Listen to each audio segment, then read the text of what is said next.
नमस्कार दोस्तों, आज से मेरा ये चैनल का शुरुआत हो रहा है। आज से श्री गणेश हो रहा है, तो आज मैं श्री गणेश जी के ऊपर ही बात करूंगा।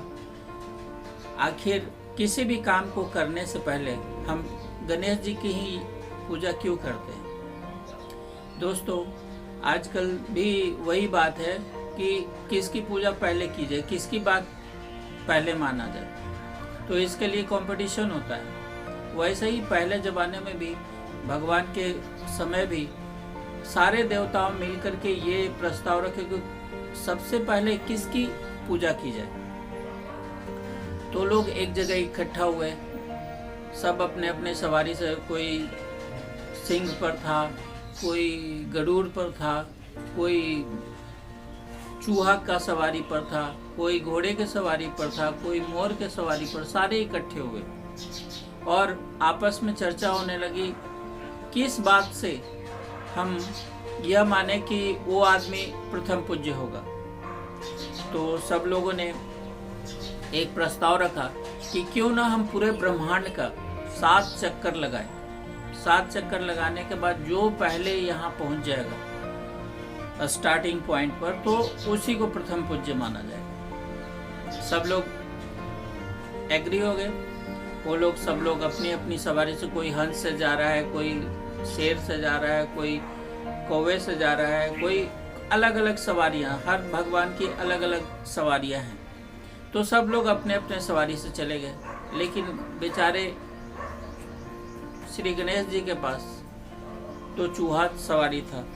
अब चूहा उतनी तेज फास्ट तो भाग नहीं सकता, तो ये सोच में पड़ गए कि मैं कैसे भाई इस ब्रह्मांड की पूरी 7 परिक्रमा करूंगा। लेकिन वो एक्चुअली थे बहुत ही मातृ और पितृ दोनों भक्त थे। आपको पता होगा कि जब वो बचपन में, जब उनकी माता स्नान कर रही थी, तो उन्होंने बोला कि बेटा कोई भी आए स्नान घर की तरफ तो किसी को नहीं आने देना, चाहे वो कोई भी हो। तो उतने में बाहर से शंकर भगवान घूमते हुए आ गए। बोले तो इन्होंने, गणेश भगवान ने उनको रोक दिया। बोला क्यों भाई, क्यों रोक रहे हो? मेरे ही घर है, मेरे ही घर में क्यों रोक रहे हो? तो उन्होंने बोला नहीं, माता ने बोला है कि किसी को नहीं जाने देना। अब बात विवाद थोड़ा सा हो गया। अब शंकर जी को गुस्सा आ गया, उन्होंने उनका सर काट दिया। अब सर काटने का मतलब था कि वो मर गए। तो उतने में जब ये आवाज़ सुनी, चिल्लाने की आवाज़ बच्चे की सुनी, तो माता पार्वती आ गई। देखिए, ये तो गणेश का सर ही कटा हुआ है। उन्होंने भगवान से काफ़ी मन्नतें की, तो उन्होंने एक हाथी का सर ला करके उनको जोड़ दिया, और तब से वो हाथी के सर के रूप में ही जाने जाते हैं।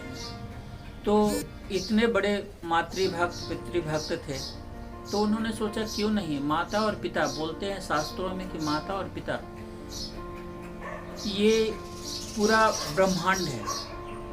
अगर हम, क्यों ना हम अपनी चूहा से ही इस ब्रह्मांड की ही परिक्रमा कर लें, तो हम प्रथम आ सकते हैं। तो वो कुशाग्र बुद्धि है, उन्होंने माता पार्वती और शंकर भगवान को बैठा दिया एक जगह और उनकी 7 परिक्रमा कर ली, और 7 परिक्रमा करके वो आ गए। जब तब तक बहुत सारे जो देवता थे आधा भी नहीं पूरा किए थे। बहुत दिनों के बाद जब सारे देवता लौटे, तो देखे ये तो गणेश भगवान पहले बैठे हुए हैं। तो गणेश भगवान को सामने देख करके उनको लगा कि ये चूहा से कैसे 7 परिक्रमा कर सकता है, इसकी सवारी तो इतनी फास्ट है नहीं, कोई जेट विमान तो है नहीं, कोई मिसाइल तो है नहीं कि पूरी परिक्रमा करके आ जाए।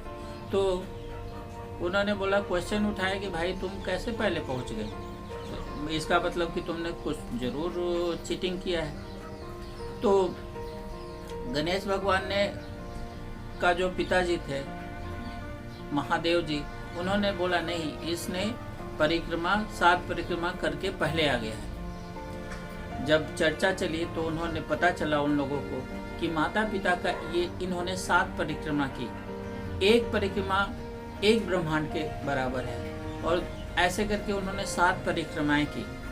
अतः उस दिन से ये मान लिया गया कि गणेश भगवान ही प्रथम पूज्य होंगे। दोस्तों, हम लोग भी माता पिता को नेग्लेक्ट करते हैं, उनकी ये नहीं समझते कि हम भी एक माता पिता हैं, हम भी एक दिन माता पिता होंगे, उनकी भी मजबूरियां को समझे, अपनी भी मजबूरियां को समझाएं। तो ऐसे करके हम भी एक पूज्य माने जा सकते हैं, हम भी अपने कर्मों द्वारा। ऐसा नहीं है कि उनके ऊपर दोषारोपण किया जाए। पहला धर्म हमारा मातृ-पितृ सेवा ही है, और जो भी अगर मातृ-पितृ को खुश रखता है, जो भी अपने बुजुर्गों की सेवा करता है, खुश रखता है, उसके घर में जरूर धन्य धान हाजिर होता है, लक्ष्मी माता खुद चल के आती है। तो इसलिए इस छोटी सी कहानी से और गणेश जी के चरित्र से अगर हम थोड़ा सा भी सीखें कि अपने माँ बाप को कभी भी तड़पाए नहीं, कभी भी दुख ना दें, और अगर उनकी हृदय से सेवा किया जाए तो आपको कोई भी विघ्न नहीं आ सकता, वो आपके पास विघ्न हाथ छू ही नहीं सकता। इसलिए आज का एक छोटा सा वीडियो मैं आपके समर्पण में है, और आप इसे ज़रूर लाइक कीजिए, सब्सक्राइब कीजिएगा, ताकि मेरा मनोबल बढ़ता रहे और मैं आपके लिए अच्छे वीडियो आपको देता रहूं, लाता रहूं। धन्यवाद।